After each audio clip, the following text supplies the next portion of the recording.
Man, welcome back, bro. What's up, man?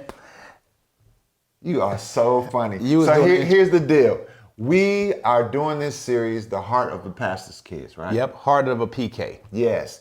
And we are so excited to have the Jarencios here today. Man, You guys do not want to miss this. And I know we always say that, but we don't want you to miss it anyway. So, hey, what you think, Pastor Trey? It's going to be good. It's going to be good. We'll see you guys in just a second. We'll be right back.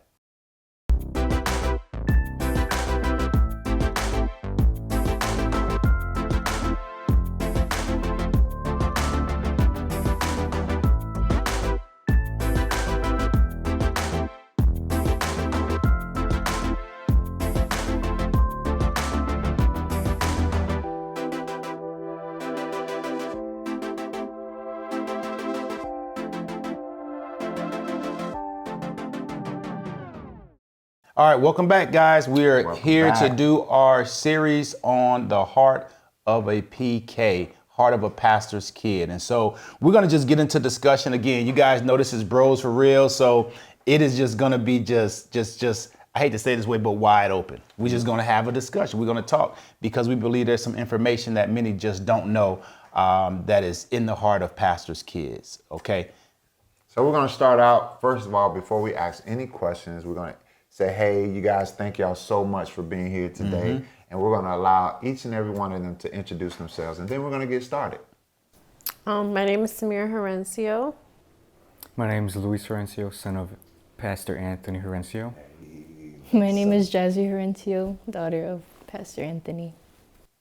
All right. But did you notice how the older one, she just said her name. She was like, look, I've been here for a while. For a long time on this planet. That's my dad and everything, but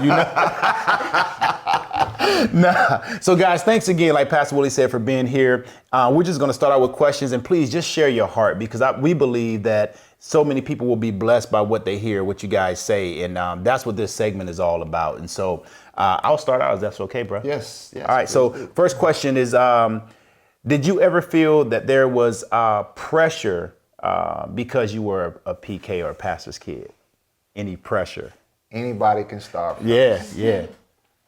Okay, I guess I'll start. I knew it. The oldest, man. Just jump on in. With 2 feet. Yeah, I think there's a lot of pressure, not like from the outer parts, the external.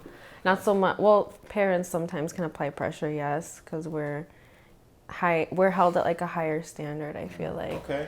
Everybody expects us to be perfect in a way. They kind of forget that we're like human too. Right. That the same God, Jesus died on the cross for all of us because we're all sinners. Well, she about to preach already. Come on. And they kind of forget that just because we're pastors' kids, we're gonna sin too. We're gonna make mistakes, And yeah, that's what I have to say. Can you think of a specific moment where you felt the pressure the most? Is there one? When I was in high school, I feel like, this pressure to be like I said before, the pressure to be perfect, but I was living like a double life at that time, like being who I really was outside of church and then pretending to be somebody else in the church. Oh, I like that. I really appreciate that honesty. I do, because I remember I wasn't a pastor's kid, but I remember being a young person and growing up in church, because we were in church. I tell people, they think I am joking. It was like 7 days a week. And then on Sunday, we went to every Sunday was 2 services. Like, you went in the morning and then you had to get back at night by 4 o'clock. Right. And so my family, my mom, my aunts, my uncles, everybody was really serious. My grandmother was serious about ministry and church. And I know that I was living a double standard. Matter of fact, I've said this in many sermons before, that I feel like if I would have died before I was 21 years old, I would have went to hell. Yeah. I just feel like I knew what the Word of God says, and I didn't care. I was out in the world living any kind of way, and so I really appreciate that honesty. Yes, that's good stuff. That's good stuff. I mean, she hit it on point. Like, that's why she the oldest. Yeah, I was gonna say some of those things. Like, there's always there's 2 things in life: your church and outside, and you have to.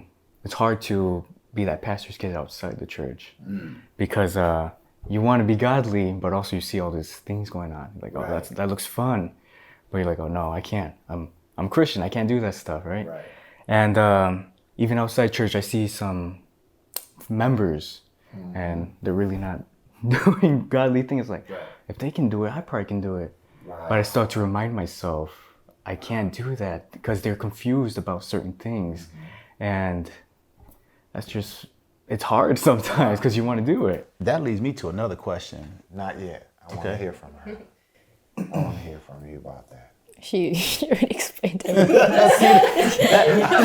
But is that your total perspective, though? I mean, you just like 100% in line with Yeah, what she like said. in high school, I wanted to fit in. So it was kind of hard being a pastor's daughter, but also being in high school, trying to fit in with my friends, and they're not Christian, so you become who you are with your friends. And the reason why I wanted to hear from you and kind of hear all your different perspectives, I knew that we were going to be doing this, and I had an opportunity to meet with a youth pastor a couple of weeks ago, and I think he came from Costa Rica. His longtime lineage, his grandfather was a pastor, dad is a pastor, and now he's a pastor. But he shared with me, similar to what you guys talked about, one of the things that he said was, he said, it's sad because he really loved God, but he didn't want to be considered that corny kid, so to speak. He was like, man, I had to do what my parents told me to do, but it's like, not only was he living a double standard, he's like, the kids that he hung out with, they knew he was a pastor's kid, but he was like, look, man, I've heard a lot of you guys say, I'm not baby Jesus or whatever, but one of the things that he said was, it was tough because he wanted to be accepted by everyone else, but he still was kind of struggling of being who he was because he loved God. When he was at church, oh, hallelujah, hallelujah. Yeah. But when he was at school, it's like, I didn't want to compromise who I was, but I didn't want to be ostracized either. But then he even took it further. He said, because I was there, their friends and stuff like that, they still didn't allow me to do what they did. They accepted me. That's good. In. I couldn't do what they were doing at the church, showing my full who I was at the church, but they didn't allow me to do what they were doing. But he said that he'd take their test for them. He said like they'd be taking their test or whatever, and the teacher would give everybody a test, and then he'd do everyone's test and pass it back and making sure he's changing the answers because he's real smart. He said, but he did that just so he wouldn't be ostracized as the pastor's kid. Wow. So you guys have a lot of things, So Wow. I kind of forgot my question, but sorry. But no, that's good. That's good. But I want to go to this question though, because what she was saying. How did you kind of make up for being the pastor's kid, and you didn't want to conform, but what did you do to still like gain those friends? Did you have to do something that was special to make them want to be around you, or did they kind of like Pastor Willie said, they were like, okay, we'll hang with you because we're going to be there for you and we're going to make sure that you don't do those things or whatever? Fit in. They all cuss, so I cussed. Say that again. They said bad words, so I said bad words so I can fit in with them. Wow. Yeah. And I don't know. You just wanted to be a part. Yeah. Yeah. I think we all been there though. Yeah. And when you're, and let me ask you guys this question because I love how it's going so far. When you have that, when you're, let's say you said like the bad words. Again, I wasn't a pastor's kid, but I grew up in the church as well. It didn't feel right when I cursed. Yeah. And it's almost like I was corny, and I use that. I tell my children all the time. I say corny is good. I'm okay with corny. Yeah. But it didn't feel right because I understood the foundation that I've been given. I was better than that. So and we're gonna get to a question later on, but yeah. So how did it feel right when you cursed? No. Deep down, It feels weird. Yeah. It feels real weird. Now, did you ever feel like comfortable enough where you could tell your parents like, hey, I'm at school, I'm in this situation, or is it stuff that you felt like you had to hide, or you didn't, want to share with your parents at all? Yeah, there's certain things you have because you're afraid, like you don't know what they're gonna say. You're afraid of the outcome, and so you do hide some stuff. But there's only so much you can hide before you explode. And that's almost like the same for any kid, right? It's like you guys are, really getting across like, yeah, our dad was a pastor, our mom was a pastor, but we were just kids, man. Like, and that's the thing I think sometimes people don't remember. We're just kids. So I have a question. So was there any time where you like any of you guys like where you, if you could be honest, like you hated ministry, like you hated church, like you were like, why are we doing this? Like, Dad, just stop. Yeah. Couple times. Please share. Yes, please share. Give us an example. I think it's because when I was younger, I really didn't understand how important ministry was. And because I was living like not so godly life outside of church, it was like kind of hard to see. Well, first it was hard to see my parents like in the ministry doing everything by themselves and not having help. And then we would kind of take on like the weight, like to help him. Wow. So it was trying to, as a kid, because you were a teenager then? Yeah. So you were, was it that you were trying to understand like, okay, my dad is teaching this, the people are saying this, because we all reading the same Bible. Right. So why is it that they're doing all this stuff by themselves and they're not getting help? Because we know what the Bible say, and so it's almost like a double standard. I get it, man. My son, man, my youngest son, cause he's the youngest, he say some stuff that the others they don't say. So my youngest son, like that's his thing. Like, Dad, all this stuff I see, it's almost like hypocritical. People are saying one thing and doing something different, and so that kind of like really hurt him. So yeah, I definitely understand that. So if you had to speak to other pastors' kids, like into the camera, or tell them your heartfelt feelings of how you got over, like how did you get over the pressure or the disdain, so to speak, for ministry? How did you grow? If it's a pastor's kid out there struggling right now and they're saying, man, they're at odds with their parent right now. They don't want to do ministry.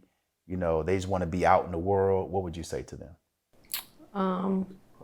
Don't expect don't be so hard on yourself, first of all, because like I said, like the expectations that everybody holds you to, like the high standards that everybody holds you to, you're not living for them, you're living for God.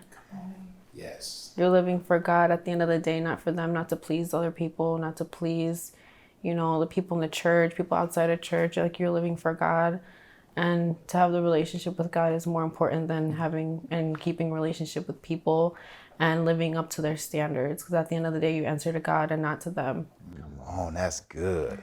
That's good. Let's hear from the man child on that one. Man, she takes everything. That's why she's the oldest. I should have gone first. You should have jumped in there. I should have jumped in. Like she said, no, we're not perfect. Right. There's going to be struggles we go through. But you can always ask for help, Right. Some of us, we don't ask for help from our parents or like from people we trust in the church. Why would you say that is though? We're scared what they're gonna say. We feel like we're gonna be judged because we're pastors' kids. Like, You're perfect. You have to be perfect. You can't do any of this. You can't do any of that stuff. So you internalize it all. Yeah, and we just have to put a smile on our faces, like everything's okay. Yeah. But there's only so much you can hold in, and I started crying before because I couldn't hold it anymore. Yeah. And I had to go to my dad and just explain everything to him. Yeah. Like, I'm going through this. I don't know what to do. I'm struggling with this. And it's hard for me to get over that. Yeah. And my dad, he's a really soft-hearted person. Mm-hmm. He doesn't yell at you for what you did. He just talks to you. He said, why did you do this? Yeah. He explains, he says that the enemy would put things in your mind or make you do certain things that would drag you down because you have a purpose. There's a purpose that everyone has. And he wants to either make you astray or slow you down, prolong who you really are in Christ. Because we all are important because God knew us before we were born. He already assigned us to what we're supposed to do, and everything takes time. Like everyone goes through everything. We're not perfect, and you just have to trust in the Lord. Ask Him for help as well. I remember I used to do everything myself, and with my own strength, not God. So I wouldn't pray, but like I can do this myself. And then I can do this myself. I can do it myself. No God's help, right? Right. I felt empty. There's an emptiness in myself, and it did not feel right. I was just dragging myself every day, forcing myself to wake up, not feeling right. Yeah, and there's certain days I didn't want to wake up because of that. It was like painful to wake up sometimes. Wow. That is, man, thanks for sharing that. Wow. So what was the day? Can any of you guys remember when you Hold on. what, you got something? Yeah. You being the youngest. I had some struggles being the youngest, and the expectations sometimes feeling like I took some things away from my older siblings by showing up. Have you ever gotten that feeling or have gotten in a fight with them as a result of feeling the way that you feel? I have. And that's why, because I'm watching you, you're listening, but I remember, because I'm still the youngest out of however many my siblings might be watching or whatever, but I've had to kind of navigate through that because as we were joking earlier before we got started, they were practicing. Yeah, with them. No, yeah, with the older children. But by the time you came along, certain things changed. Maybe they wasn't as strict, or maybe they perfected certain things, and now you're probably like, Oh, that's good. Dad, why do I have to suffer because I get more than you guys did? Because your parents are in a better place now when you came along. You ever feel like that? Yeah. How do you deal with that? Honestly, I just hide my emotions. What do you mean? Because there's some other, because you guys are in a unique situation, so to speak, because again, you got the young man in the middle, you got the oldest, which they, again, your parents are practicing, and your dad will get a chance to explain later, I'm sure.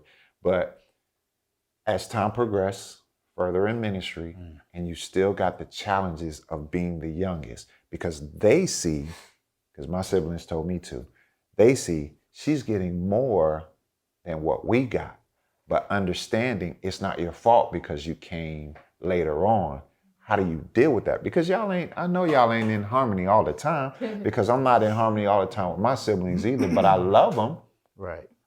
But But I'm wondering though, do you see it as challenges? Do you see your challenges as a pastor's kid being the youngest different than theirs? Do you see it like that at all? Yeah. Oh. Sorry. I don't know. Like, she's older and she's already going through the things at her age. And he's going through things at his age. And I'm just here going through mine. Right.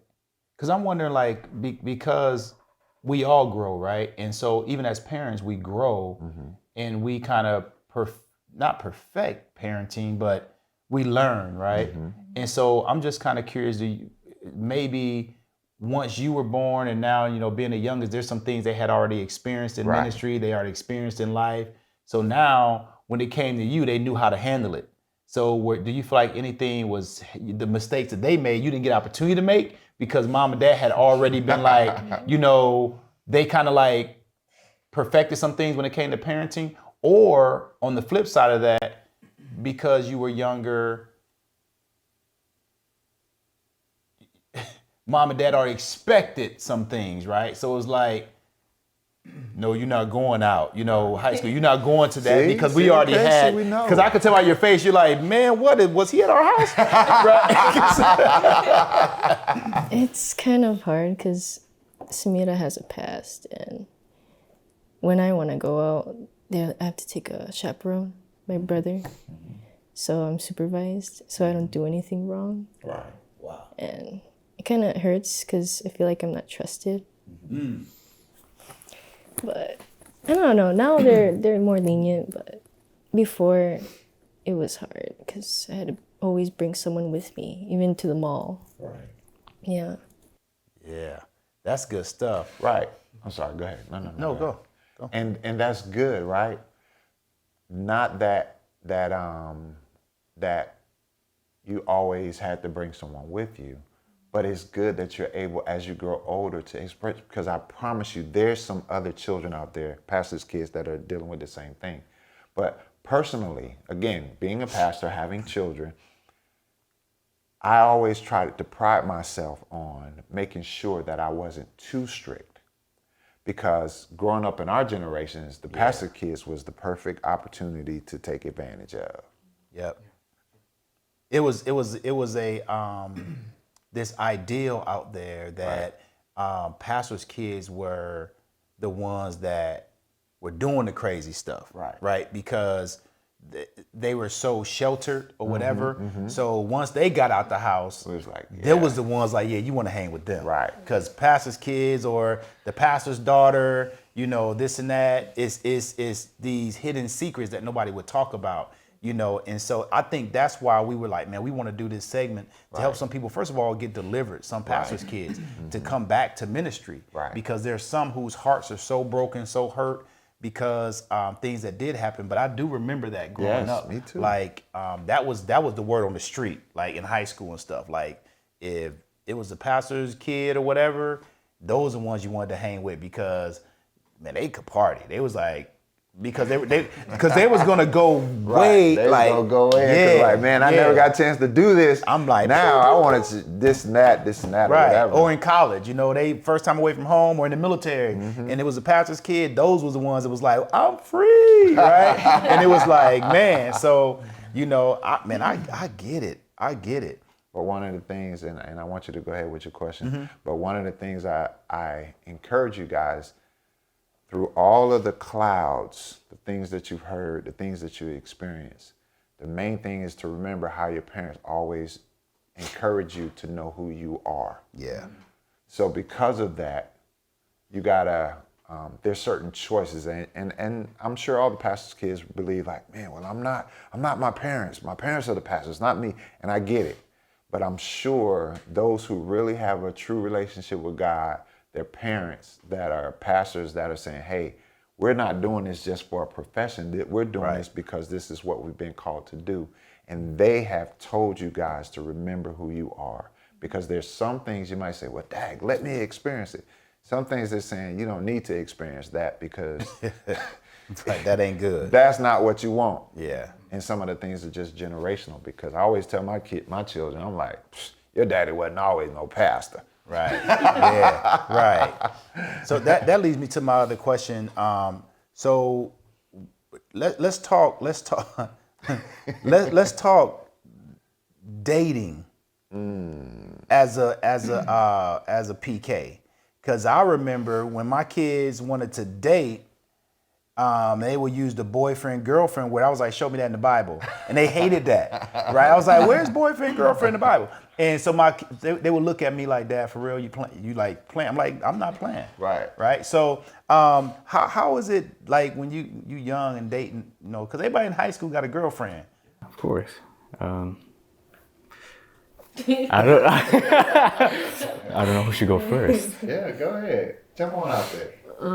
Sammy can go. We can go in order. Okay, there's like different seasons of dating. Well, for me, because I'm married now, but Congratulations, Bob. Yes. thank you. I guess like when I was younger, I just wanted to have a boyfriend just because everybody had one. So I didn't care if like he went to church or like if you love a God. I just wanted to have a boyfriend. Right. But then like when I actually had my boyfriend, like my first real boyfriend, like he was Christian. Well, he said he was Christian. Oh boy, come on, Go on and tell the truth. Shun the devil. But shame he the devil, wrote, tell the like, truth. you know, a lot of people could say they're Christian, but like not have a Christian lifestyle. So one thing that I always kept in mind, you know, dating is like my parents always said like to find somebody that loves God first, because he'll love you the way you're supposed to be loved. So I've always kept that in mind. But it is like for me dating, since I'm the first, I always had to have a chaperone. Even with when I was dating my husband, my now husband, I still had to have a chaperone. Like, and I was 22. I'm now 23. So like well into my 20s, I still, you know, had to have somebody, because my parents said that it's important to, you know, keep your testimony, you know, righteous, and so nobody will say anything. And Right. So how do you, like, being on the back end of that now? How do you see their example, what they were telling you? I feel like it is important, because I see a lot of non-believers, you know, the way that they're dating, living with their boyfriend, it doesn't always end up, you know, in a good situation. They'll end up like at a disadvantage at the end of the day with, you know, not having God in their relationship. That's good. That's good. The brother seemed like he was gonna say something. Yeah. He was like, ooh, He dating? deferred. Come on. So yeah, dating wise, it is hard to find someone in Christ nowadays, because you don't know who they really are. Right. Because they say something that they are, but they're doing something crazy. And of course, when I was my ex-girlfriend, I was dating my ex-girlfriend, I always had to take my sister out, because there is certain things that you do want to do. You want to stay Christian, but you want to experience some other things with that person. Of course, holding hands and hugging, that's great. Right. But then the temptation kicks in. Yeah. And I'm glad looking at it now, I'm glad my parents had made me take a chaperone, because she stopped me many times from doing things that would have pulled me away from The church. younger sister? Yeah. You go with your bad self then. Yeah. She'd be like, "What are you doing?" I'd be like, "Oh yeah, you're right. I can't do that." That's good. But the thing is, she says that to me, but really that person that I was with wanted to do that thing. Right. I wasn't thinking that. And like I said, you really don't know someone. Yeah. My father knew her since I was 13. I was 13 and I was too young to date. So I waited till I was the appropriate age, so like 16 going to 17. I had a job, I had a car. So that was the ideal age, say, to date, because I could take her out and pay for things, right? Right. And so years gone by. He said it was appropriate age, because I was able to buy her things. Right. Car. Yeah. Come on, somebody was Yeah, nowadays you see like these 13-year-olds trying to. Like, oh yeah, I'm at the high school. I know what you're talking about. Yeah, but like, you're so young. Right. I want to say something about his ex-girlfriend. I'm not going to say name, but now that they're not together, we see. Well, I see, because I still have her on social media, and I'm sorry if you're watching this, but This is bros for real. But now that she's not in church, I don't know if this is who she really was when she was with my brother, and she was just pretending to be somebody else because she was with him. But now she's really in the world, like really badly in the world. And I'm kind of glad that he's not with her anymore, because she probably would have taken him with her at the end of the day. So. See, I just believe that, you know, because of the covering of your parents, you know, I just really believe the word of God, and how God will send ministering angels to just, you know, to just give us a way out. Right. He'll guard our life because God loves your parents, and your parents love God.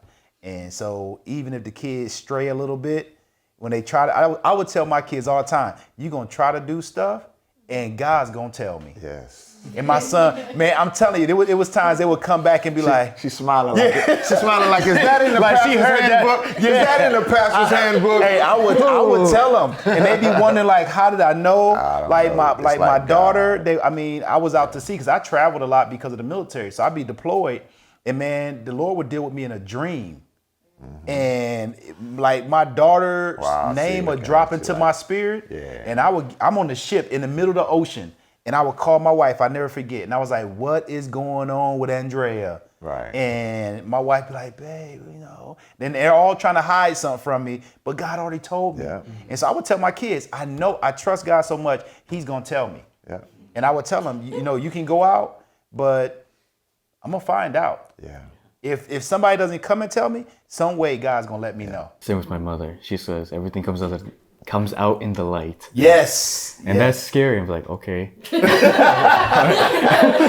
Like, you don't know what to do. You're like, okay. And you're regretting what you did already. Like, oh, dang, I should have never done that. Right. And to go on, not to cut you guys off, to go on with the dating wise, people have discernment over the other person, right? Mm-hmm. And there was bumping heads when I was with my ex-girlfriend.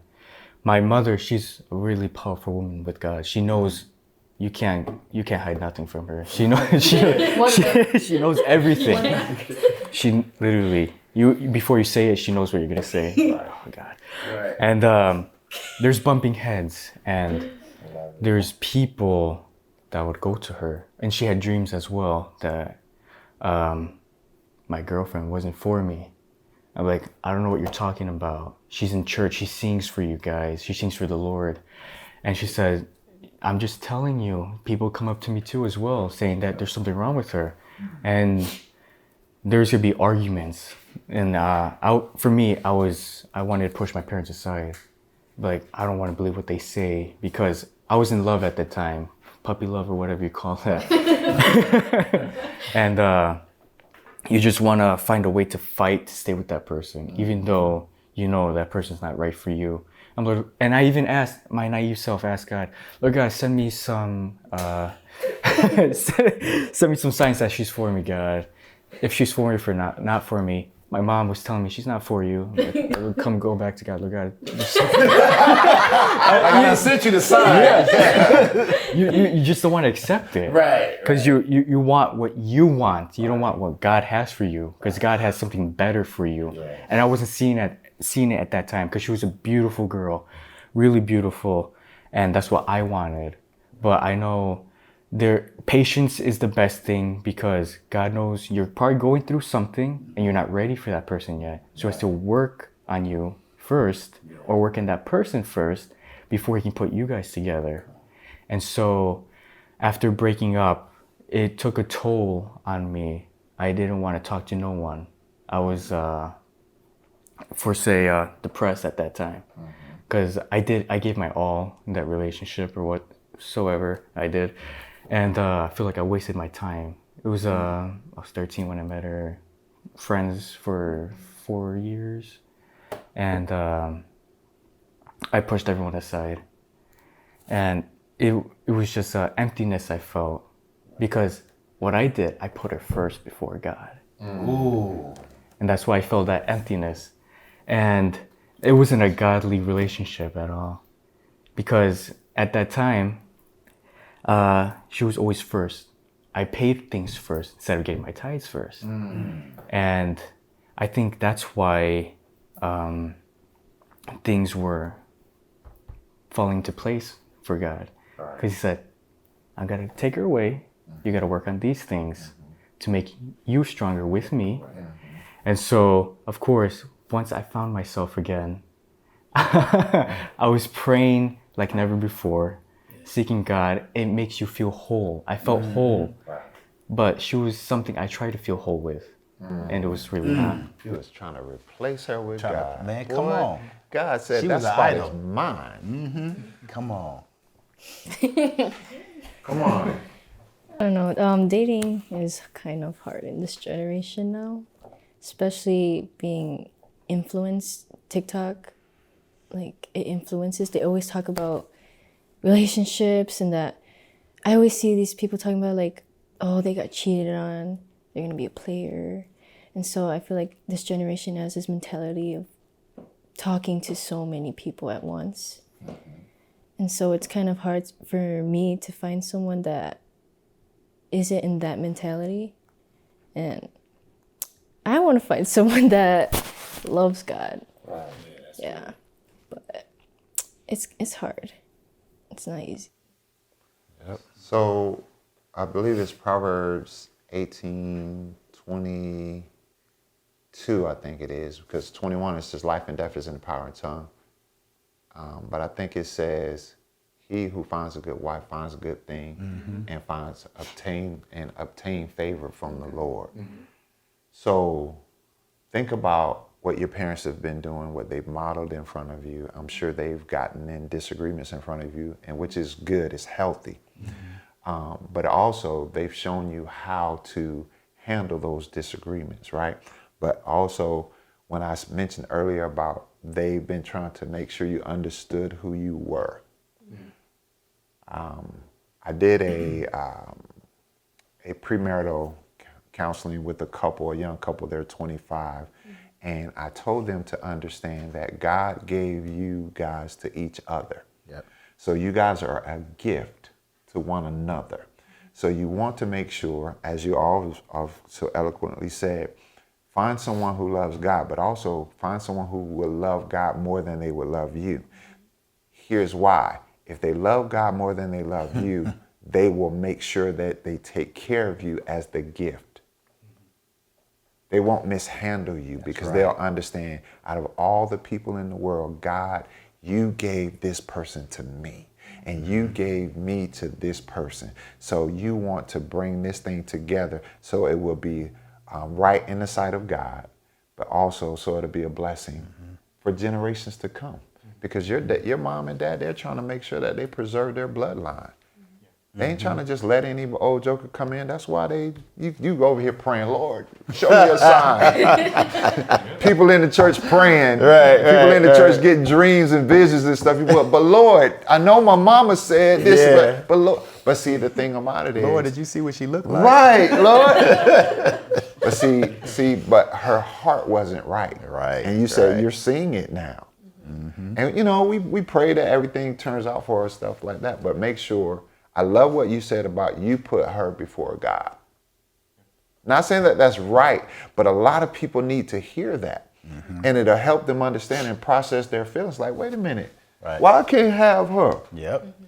Because that's not who there's God. been some prayers, man, Ooh, and God Jesus. is working this thing out, and He's blocking some things, and we might not like it. So I have a question about an article I read. It was about a year ago, but it had really struck me. It was talking about how many PKs are leaving the church. Can we start over here? We can. How many PKs are leaving the church? And they were talking about one of the main reasons why is because of the hurt that some of the kids have seen, some of the PKs have seen placed on their parents by congregants.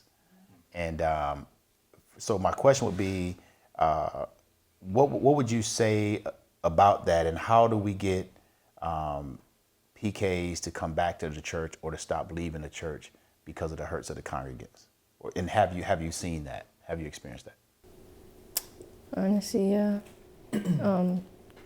I've had my dark moments, my dark past, and I've always come back to God. Like, He's so peaceful. Like, I always go back and like hearing people's testimonies. They're like, "Oh, I always partied hard. I always knew about God, but I just try to ignore it." But at the end of the day, they always come back to God because He's always there for you when you're lonely. Yeah. That's good.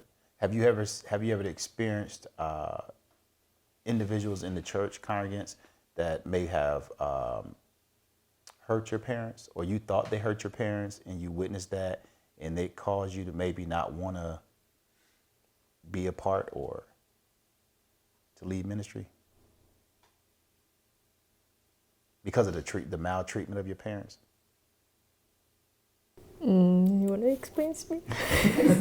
She said, I'm gonna defer to the older. Oh, I think so. I like that. I think this came out. Well, yes, I have seen lots of people hurt my parents. Yeah, all the way from the beginning of the ministry, like from when we started the ministry up until now. Like, I feel like that's something that's never going to change in regards to pastoring, because, you know, sometimes, you know, people in the church don't have the same views as the pastors do. That's true. And yeah, I've seen it. I see it all the time. I still do, and it doesn't necessarily want to make me leave ministry. It just kind of makes me want to help them even more, because I know I've seen like what I've seen like my parents, like all their sacrifices and all the like struggles they've been through in the church. I've seen all the people that said that they would have their back and just leave mid ministry or say that they're going to do something and not back it up. It doesn't necessarily, it hurts because, you know, like you expect more from people when they say they're going to do something, when they say they're going to help and they don't. But it doesn't necessarily want to make me leave. It makes me want to help them more. But I do see where, you know, some pastors' kids may leave ministry because of that, because, you know, it does put a lot of pressure on us to kind of fill those gaps when people leave. Like I know at one point, it was just all three of us, you know, helping in the music ministry, because a lot of the musicians that were in our church, well, we had, I don't want to go into detail, but a lot of the musicians that were in our church eventually had to, you know, be let go because of certain beliefs and certain... No, some left too because they wanted a title they couldn't get. Yeah, so... Come on. That happens a lot. It does happen a lot. So like they butt heads with my parents, and instead of, you know, being humble and accepting the correction, they'll just leave because they feel like, you know, they feel a certain type of way. At one point it was just us three. It still kind of is just us three. You know, it was me trying to learn how to play the piano, and I've never played piano in my life because we had nobody, you know. Wow. My brother playing the drums, my sister singing. So like I see where it can, you know, make some pastors' kids stray away because it does put some pressure on them. And it can be, you know, tiring sometimes when it's just, you know, you see just your family putting in the work. Yeah. And the people that said that we're going to help them are nowhere to be found at the end of the day. Right. But yeah, that's all I have to say about that. Yeah. I think it might be time to bring Dad in. One more question, then we'll bring Dad in. And we'll bring him on in. So if Dad, you're out there, make sure you're getting prepared to come. Dad, make sure you're getting ready because we're calling you in soon. The pastor. Yeah, I know, right? The great man of God. Mm-hmm. But I want to ask you guys this. As pastors' children, it's a twofold question. One, what's keeping you in your relationship with God? Mm-hmm. Good question. All right. And I want, if I could, get an answer from all three of you. Don't defer to big sister this time. But also, do you see yourself either pastoring or assisting a pastor later on after you leave home? Any one of you jump in. Question was, what's keeping you in your relationship with God? 2, do you see yourself pastoring or assisting a pastor later on after you leave home? Well, what's keeping me with God is I'm always being reminded by people and dreams sometimes. There was years ago, there was this strong prophet calls me up at the altar in front of these pastors. My dad was there. He said, "Do you know who you are?" I said, "Yeah, I know who I am." And then he says, "You are being pulled left and right, from good to bad." And then he says, "You are strong in Christ." You know that? You are powerful in Christ. And so he says, always remember who you are because you're going to be teaching to nations. Like nations? What? You mean a nation and nations? Because you had an S on that. Right. Yeah, nations. I'm like, nations, man. That's something big I've never heard I would be doing. And I think that was the first time I was told that. I was told 9 times the same thing. So that's what's keeping me in Christ, because I know I have a calling, a powerful calling I have to fulfill.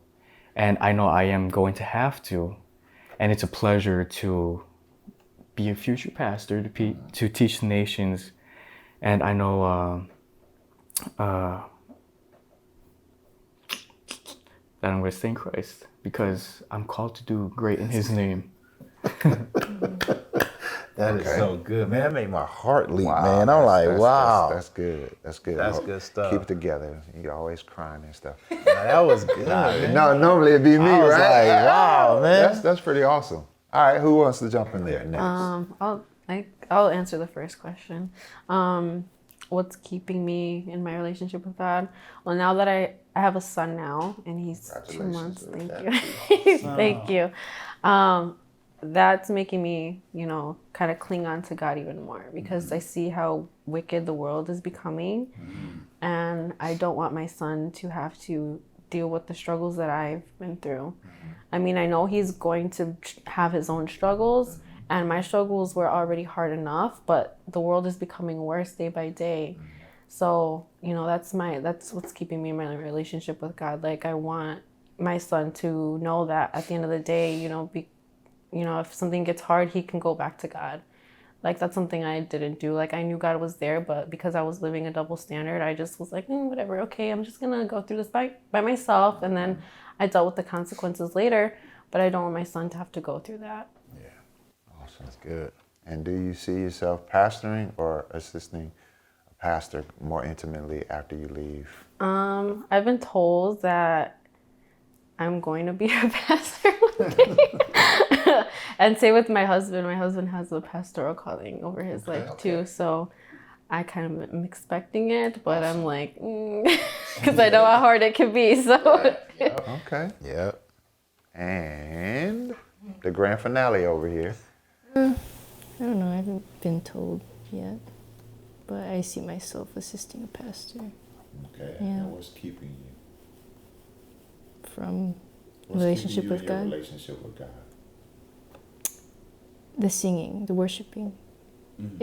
Whenever I worship in church, I can feel Him, and it's like an overwhelming presence that I cry. Amen. And so I love that feeling. So that's what's keeping me with God. Awesome. Yeah, you don't want that to go away. Come on. All right. Hey, we will be right back with Pastor Jarencio, the father of these phenomenal children. Yes. Right back. All right, so we're back, and we have with us Pastor Anthony Jarencio, the father of these incredible young people. And so we're going to ask him some questions, and we're going to do this discussion with him right here in front of his children. So I guess, Pastor Willie, I'll go ahead and start. Yes. So absolutely. I would ask you, bro, being a pastor, as you look back, when you consider ministry, when you consider being a father, because sometimes people forget that right. We're pastors, but we're fathers, right? Is there anything that you could say that you would do different with your children in ministry? Oh my goodness! Let me begin with this. There's one particular thing that I'll probably change. I'll change of not allowing people to dictate how I should run the ministry per se, or even my family, because it affects them. Yeah. There was a point where you want to please people so they can be accommodated, their needs are accommodated. Then I forget to accommodate my family. Right. So there was push and pull per se. Yep. It affected them. It brought a lot of pressure on my family in order to be well pleasing on the ministry side. So I think that's something that I probably would change if I can go back in time. That's good. That's good. Go ahead, Pastor Willie. I do have a question for you. And I want you guys to chime in. Okay, what was your fondest moments in ministry with your children? The finest? The fondest. A good moment. Oh my goodness. Because I want to make sure that your fondest moment lines up with their fondest moment. Can we cut? No, I'm just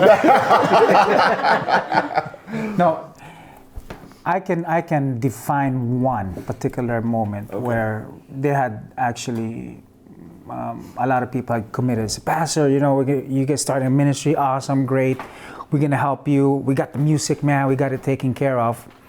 Then when it came a time where that needs to be launched and whatnot, those people that made promises did not keep their words.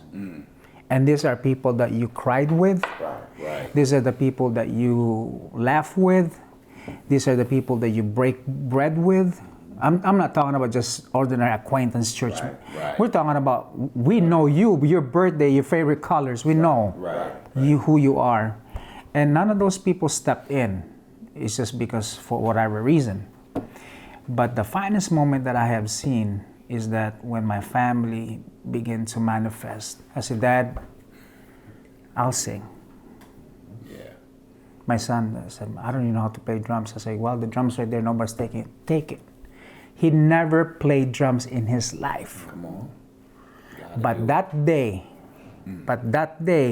he had a courage to pick up that sticks and just begin to bang on it. I don't care if it was off tune or whatnot, but there was something supernatural that happened in this guy's hand that never learned music, he never read music, that all of a sudden he just picked it up and just went at it.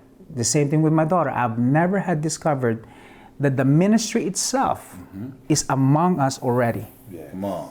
I was looking for someone, hey, who's gonna help us? But God showed me, okay, nobody's here, but look what you have. Look what I gave you.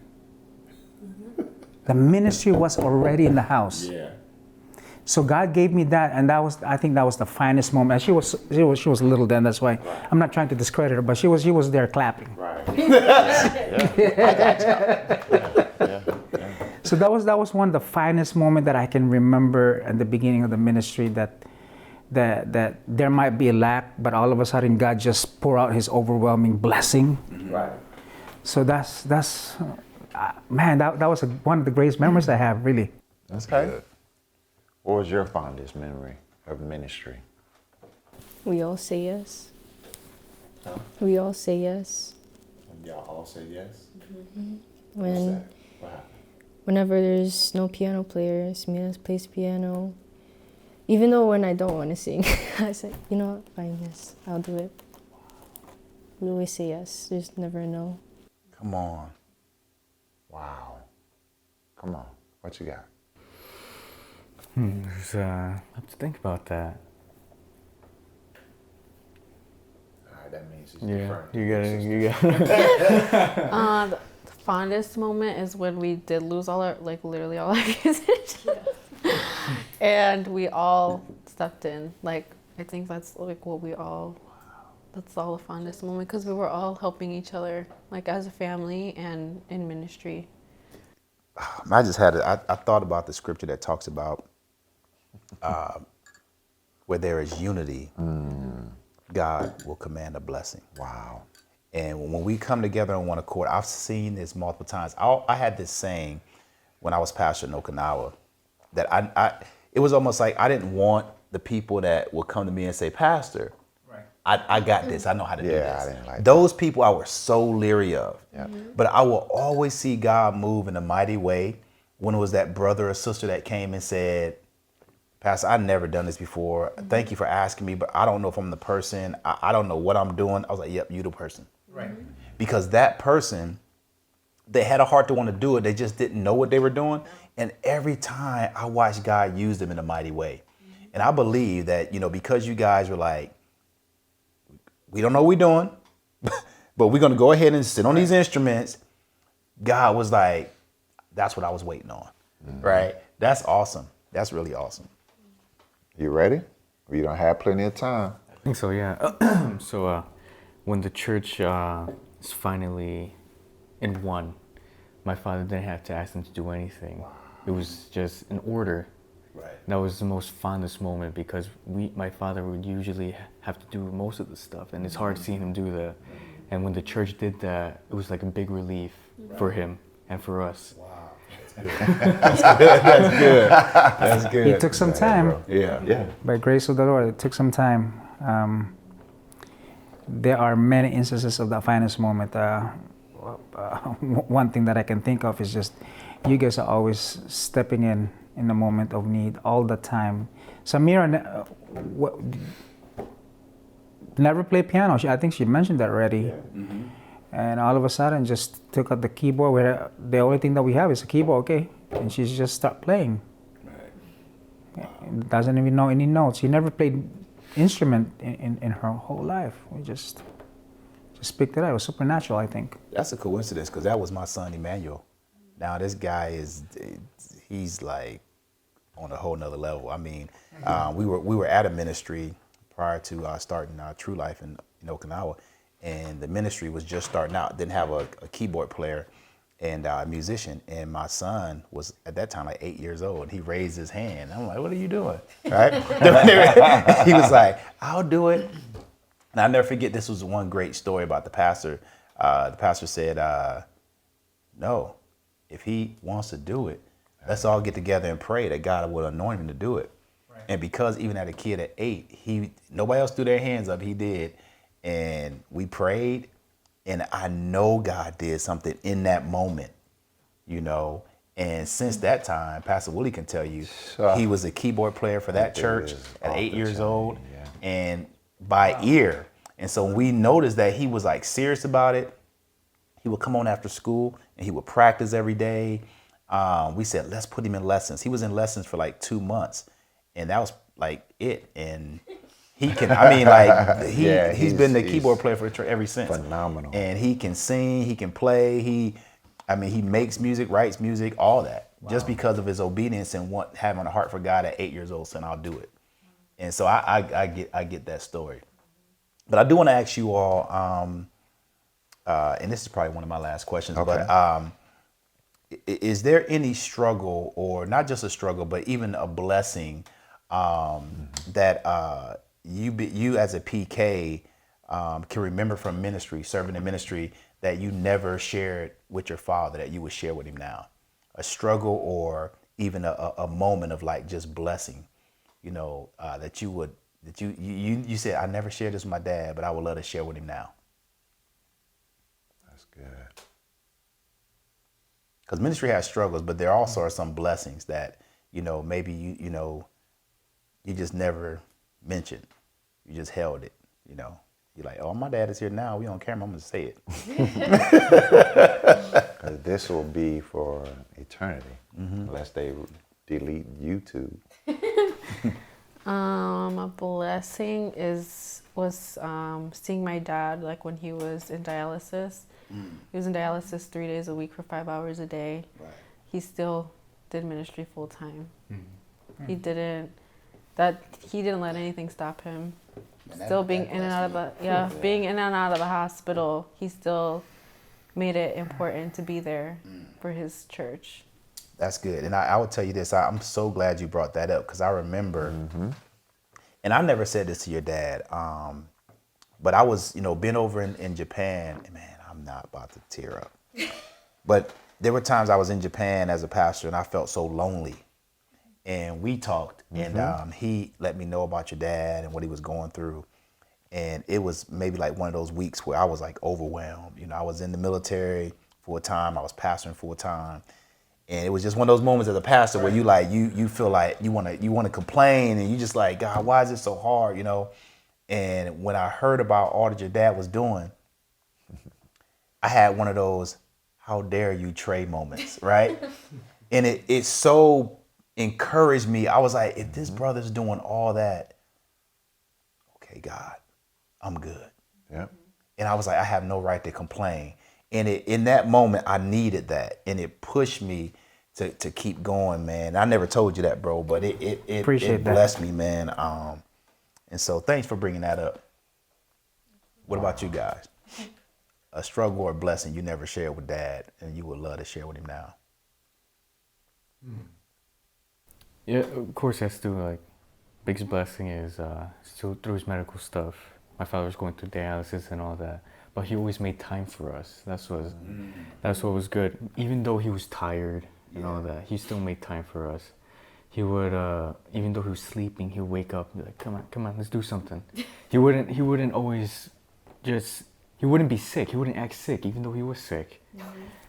He would. So she got a good He would moment always be coming. up doing things I'm waiting for us. to hear that one, boy. Yeah, that was the biggest blessing, to see him not give up on himself either. Right. He'd always push through it. Wow. What you got? Because that thing touched your It's the heart. same thing when he was sick. He acted like he was the most healthiest person. He cut the grass. He did the floors. Oh, God. He painted. Yes. Whatever mom wanted him to do, he would always do. Yeah. Yeah. Man, look at that example, bro. Yeah. They got it. Yeah. Yeah. And it's to be able to hear it now, right? And it's not that we're saying, okay, you're laying in a box, and they're like, well, Daddy, no, you can say it now when you're coherent. Wow, they say, yeah, Daddy, you used to get on my nerves, but man, we love you, we appreciate you, and we get it now. We're not perfect, because we're the pastor's kids. Yeah, we don't agree with everything you tell us. But we know that what you're doing is trying to help us. And it's going to not only help us, but it's going to help our generations, for our children and our children's children, because we're going to take what you put in us, you and Mom put in us, to where that legacy will continue. Man, you are my brother. Because I was just thinking legacy. I was thinking to ask Dad, are you thinking legacy? And then I also want to ask your children, what do they think about legacy when they hear that word? Are you thinking legacy, or is it you feel like you're still young enough where that's not on your mind, or is it something you always think about? There's always, before I even become a pastor, there's a lot of wisdom that the Lord had imparted in my life, and one of them is the things that happened to me, the struggles that I have, is to break those struggles in order for them not to struggle on those struggles that I have gone through. Right. In other words, I've done my best in prayer, in an example, in order to cut that off. And that's the only way we can do it, is through modeling to them, not only just by words. Words can do some work, but I believe modeling is the best way of dealing with things. And of course, prayer, seasoned with prayer, it will just manifest the greatness of God in that way. One thing that I was drilled in my mind as a legacy, now I know my children is going to be in the ministry, is I would not want them to come to a point and their children will tell them the church robbed my father or my mother. That's good. That's real good. I don't want them to have, or my grandkids will ever say to them, the church took my parents from me. So, in other words, there has to be balance, family, you gotta put priorities in your family, and make adjustments. I've learned that you don't need to please people in order to keep them. That's right. Come on. That's good. I'm glad you said that. Can I just add this? Yeah, please do. Because I think that was one of my biggest struggles. Even before I was a pastor and I was, a minister at the church and serving, it was ministry. And I always tell him, when I look back, the one thing I tell a lot of people, they don't have to be pastors, but they could be a deacon, a leader at the church. I tell them all, those are years, I think back when my kids were smaller, I can't get those years back. Right. And it hurt me so bad, because I was like, it hit me one day, like I missed out on so many years because of ministry. And then on top of that, I was deploying because I was in the military. Right. And so those are years I can't get back with my children. And we're going to do this segment with my kids too. So I'm wondering, I think when I hear your kids answer the questions and what you just said, Yeah. I'm like, I wonder what my kids will say, and I know they got some stuff to say about how their hearts and ministry. So yeah, we can't get years back, and our Legacy. families are important. Legacy. So want to go around one last time and Yeah, I want to hear what the young people have to say about legacy. thinking about your legacy. That look was older sister. Right. You saw that? Like, she's good at that. She like, I'm the youngest. Right. I get a pass. Go ahead. Dude, when you hear the word legacy, just simply what do you think about? Or is it at the age you're at now? Because I think you said you're 23, right? At 23, are you thinking legacy, or do you think you should be thinking legacy? What do you say about that? Well, definitely, yeah. When I think about legacy, I think about like obviously my children and my children's children, and I do, like I have a son now, so I do want him to, grow up and like look up to my dad and want to be a part of ministry as well, like how we were, but not necessarily have to go through like, the struggles as pastors' kids that we went through. Right. I want him to be able to, be part of ministry, but not have to feel like the loneliness or like the hurt that we felt as pastors' kids. That's good. That's good. And so I want to ask you, as a son, how do you believe, watching your father has already kind of shaped your legacy or your thoughts about legacy? It shaped my mind. He didn't let anything stop him. And I shouldn't let anything stop me from pursuing what I'm supposed to do in the future for Christ. And I can't let anything get in my way like he did. He had so many problems going on. He didn't let that get in his way. He still pursued what he needed to do. And so that made myself think, if he's going through that, I'm not going through anything. What's stopping me? I should not be laying around thinking, oh, look, I can't do nothing in my life.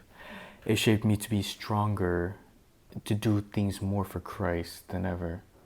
Like he's done. He's had fevers and wasn't well, but still went to church. He still went to church just to please God and give the word. And that shaped me into like, man, I want to be like that. I want to be like my father. Just seeing him do that, it's like, it's amazing. It's amazing what God does. That's good. That's real good. I'm always gonna come back to you because you're the last child, and Y'all got that to me, connection, we got right? that connection because I want you to be heard. Because because again, I connect with you immediately by you being the last child, because oftentimes I was overlooked, and as time progressed, they start noticing, wait a minute, my little brother was supposed to be here. He does have something. God didn't make a mistake. Because my siblings were upset 10 years and they're watching, maybe they are, maybe not. There was a 10, almost 11-year gap between me and my sister. And they were like, what in the world, Mom, what are you doing? So you think about legacy? I do, even as a child. As a young kid, and I'll share this with the world. A lot of times the stereotype is, I don't think I ever shared this with you either, so I'm putting myself out there. The stereotype is for young boys not to play with baby dolls. Okay, let me let that sink in. When I was growing up, you guys ever hear about Cabbage Patch dolls? Yep. Okay, they had boy Cabbage Patch dolls, and I begged my mom to give me one. Not because, I want to play with like all goofy and stuff like that. Because even as a young age, I was thinking about how can I prepare, because I didn't have my father. How can I prepare myself, my mind, to be a father, to take care of my son, to carry on the legacy? Because again, I had to fight through all this stuff. Wow. Daddy dying, getting killed when I was 3. Stepdad, different things like that. And then hearing the pressure of my siblings, some of them, not all of them, why in the world you took my spot, or stuff like that. But even now, I believe, going back to what you said, I believe that God has something in my mouth that I need to make sure I get out. So I said all that to say, you are important. You're just as important as they are. You weren't no mistake. Not saying that you ever felt like that, but there was some challenges that I had to go through. And Pastor Trey mentioned in one of our interviews, I think it was yesterday with your dad or the day before with your dad, about how the boldness, because I didn't have that boldness when I was younger, but I always knew that I was different. I always knew that my mind, even now, because like he'll type up all the questions. In the beginning, he used to be like, dude, you got some questions? Now he'll type his questions and he won't mess with me because he understands that, you know what, that's my brother. Yep. God is going to give my brother what to say. He's going to give my brother what to ask. So I'm giving you time to answer the question about legacy. So if you don't think about it as of now, that's okay. But if you've thought about it, I would love to hear what you have to say. I mean, he says about my dad, how he never gave up. I want to also give appreciation to my mom. She never gave up. Whenever my dad was sick, she would always have to drive him to Chicago, back and forth. She was exhausted. She worked from 8 a.m. to 6 p.m., come home, cook. And then whenever my dad was sick, he couldn't make it to church. She would preach. And so she's a legacy to me. Right. They both are, but I just want to give appreciation to my mom. And see, it had to take you to bring that out. Yeah. Because like I said, I don't want you, and again, I love you guys, but understanding being the last child, there's so much people, because they always talk about the middle child. That was me. Yeah, you know, they always talk about the middle child. The middle child, they had this, that, but oftentimes they don't understand the challenges and the benefits, because we got some benefits too now. It wasn't always bad being the last child, because we were able to get things that they didn't get, but then we heard about it. Well, when I was young, yeah, whatever. God bless you. Right. Well, I just see that, man, this family's gonna leave a good legacy. Yeah. And it starts from the top. And so, brother, I applaud you, man. You and your wife. We I'm telling you, yeah, you and Esmeralda, man, we know how difficult it is being pastors, you know, and having a family. So, man, thank you for letting us talk to them. Right. You know, thank you for raising such beautiful children that love God. And, man, all we're going to continue to do is pray for you guys. You know, we know God has a lot in store for you. And thank you for coming on Bros for Real. Yeah. Well, we appreciate you both for allowing us to share a genuine heart. And that's what it is. We just shared what we had experienced with God, the struggles and the victories that we have. Thank you. Like the victories. Yeah. There has to be a victory. Yeah. Oh, yeah. So thank you guys for watching. This is one in many episodes coming up on our series, The Heart of a PK. So, hey, until next time, God bless you guys. Thank you again, Jarencio family. We'll see you guys next time. Love, love. Boom.